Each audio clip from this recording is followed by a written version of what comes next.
जिंदगी एक जंग है और तजुर्बा एक हथियार, मगर जब जिंदगी में सबसे बड़ी लड़ाई होती है तब तजुर्बा नहीं रहता।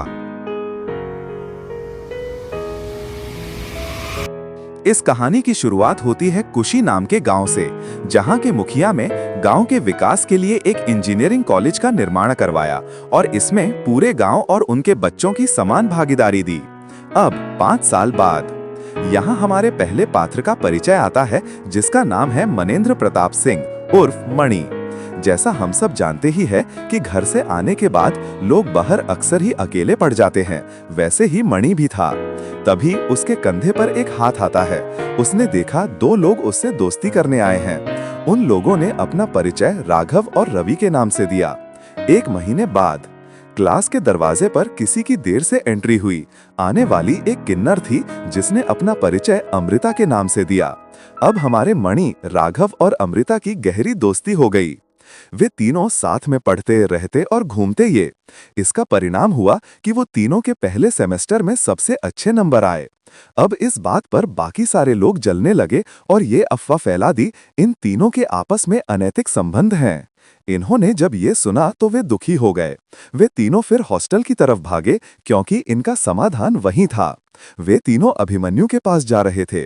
अभिमन्यु लेटरल एंट्री से आया हुआ उनका सीनियर था, जिसके पास सारे समस्या का समाधान था। होशियार तो इतना कि सामान्य से हॉस्टल के कमरे में फिंगरप्रिंट लॉक बना दिया था और शायद एक नए प्रोजेक्ट पर काम कर रहा था, क्योंकि उसके बाल सही हालत में नहीं थे।